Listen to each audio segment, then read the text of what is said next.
So let's get started. John Miller from the United States Forest Service. Good morning.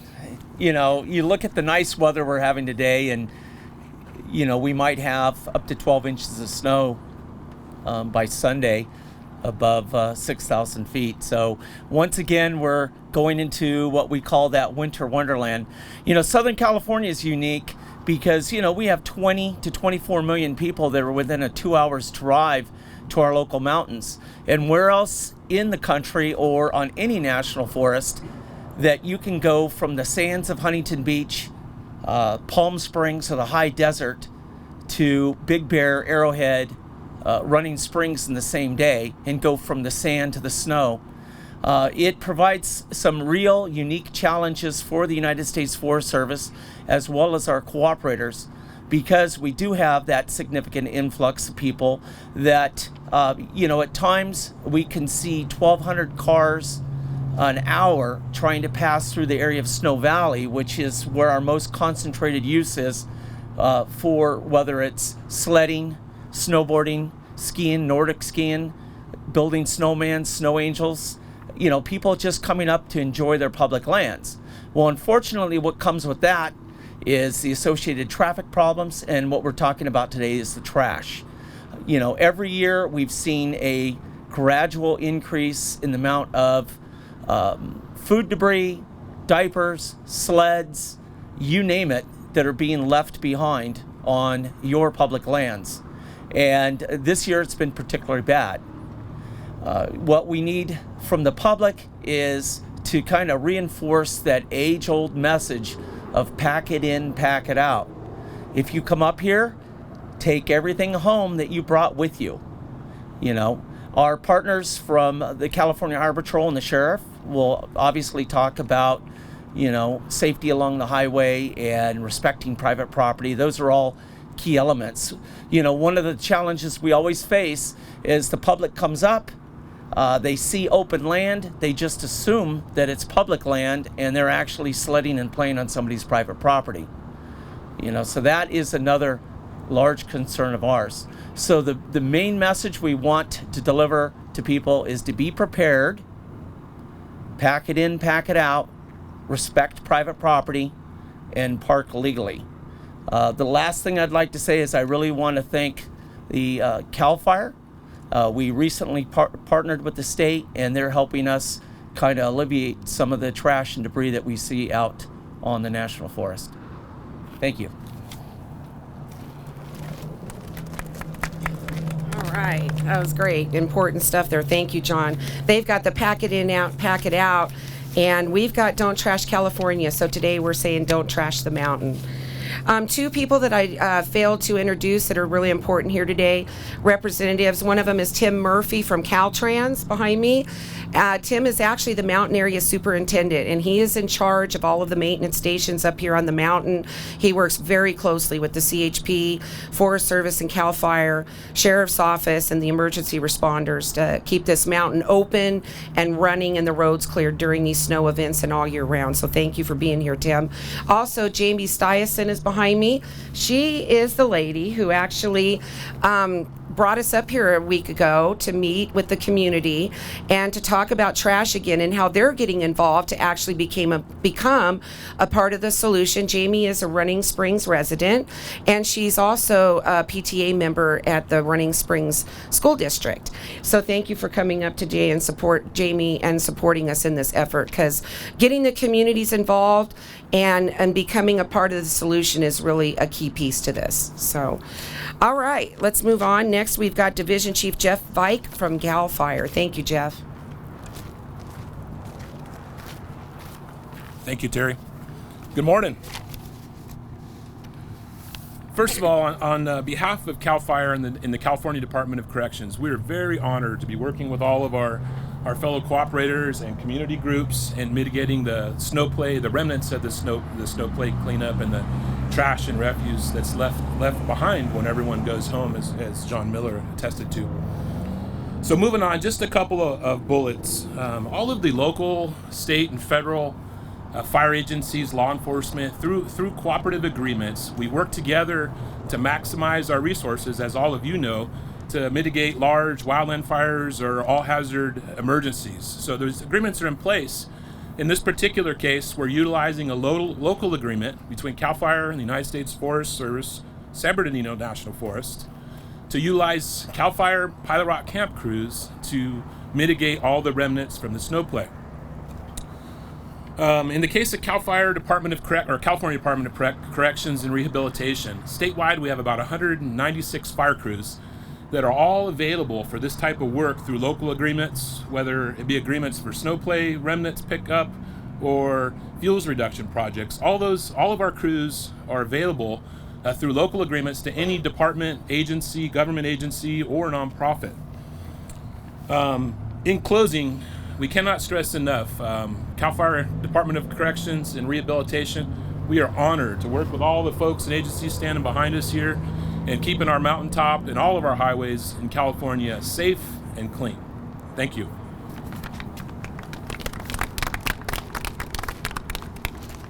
Alrighty, perfect. Thank you, Chief Fike.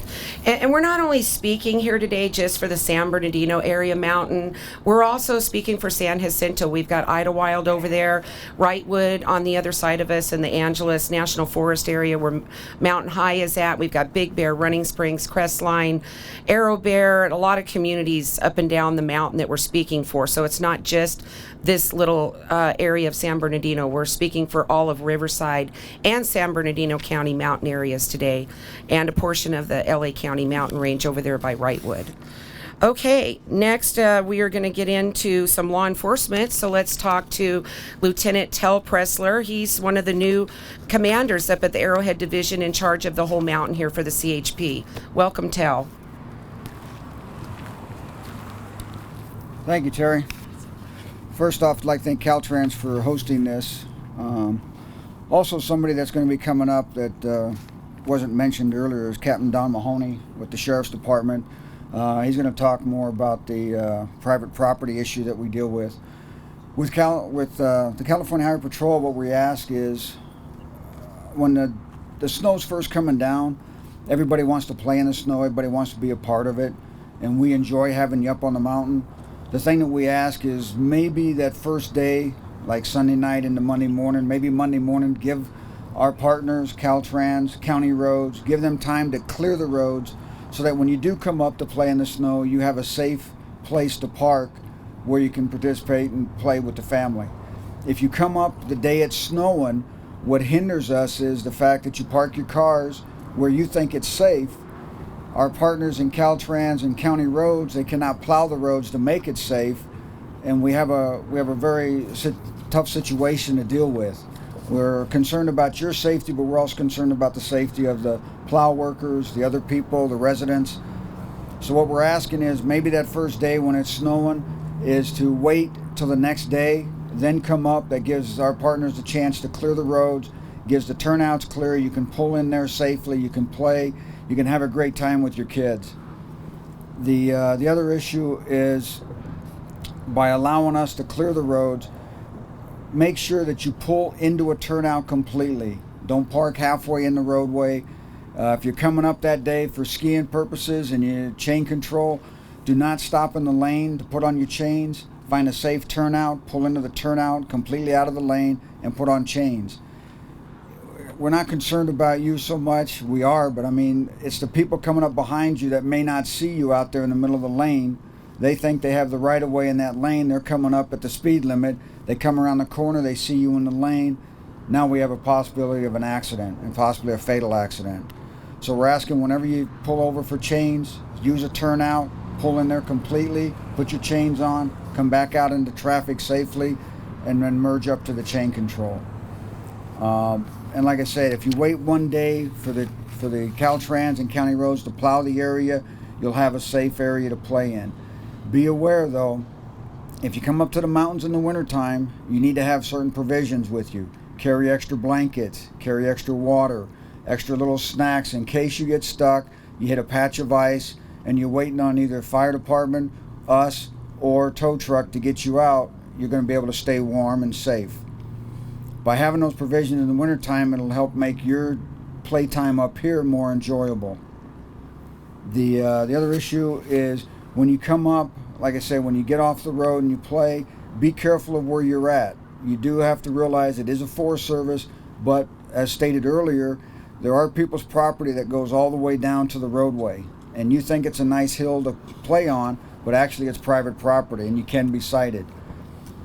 So if someone comes out and lets you know that it's their yard, just realize you don't want someone coming down to your house, down where you live, and put a campfire or have a barbecue in your front yard or your backyard. And that's what they're asking for up here, the same courtesy. If you do come up, make sure you carry your chains in the winter. You may not have to use them, but carry them in the vehicle. Because if you approach chain control and you do not have your chains with you, you can and will be cited.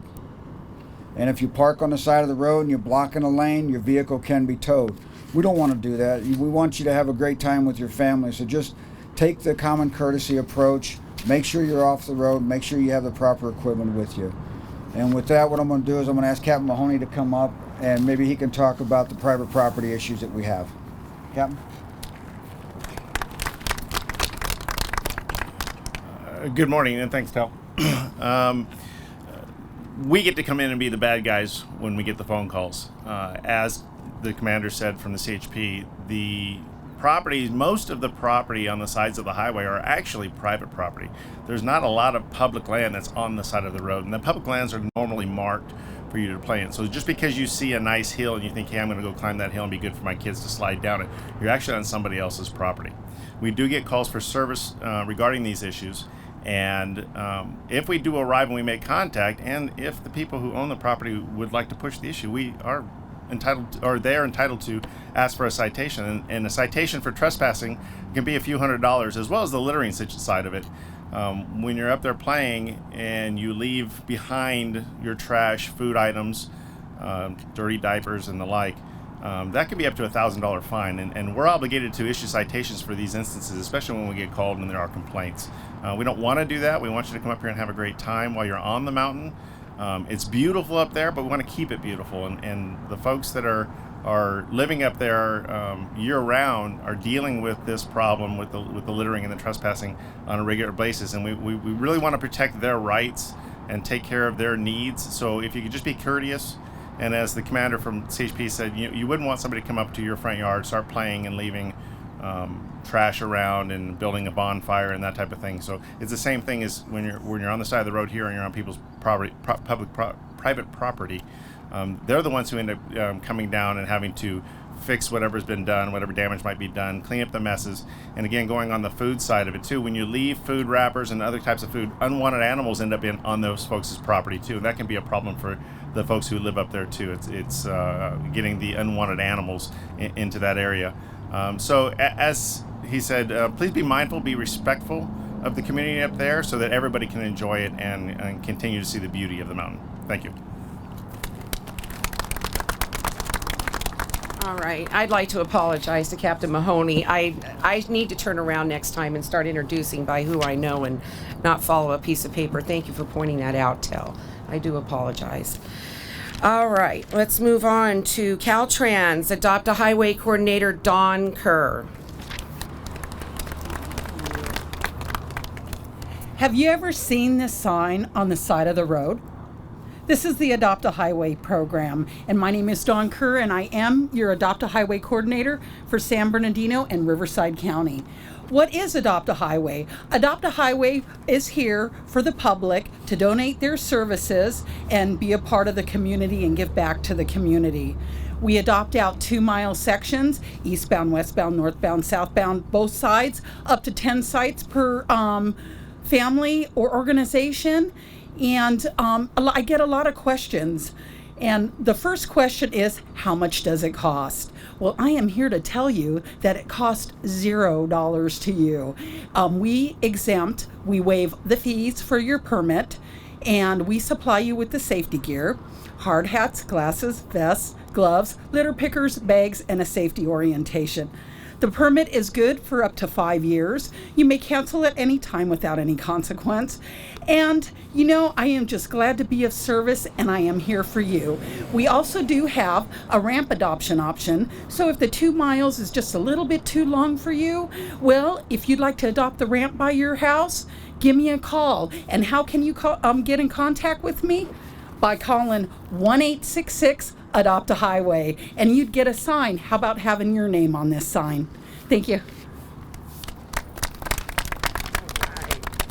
That was awesome. Thank you, Dawn. And then I know that Jamie also is working with some of the PTA members in the school and some of the community members to do some adoptions in their neighborhood along the 18. So if anybody would like to talk to her after this about what their plans are, she'd be more than willing to talk to you about that.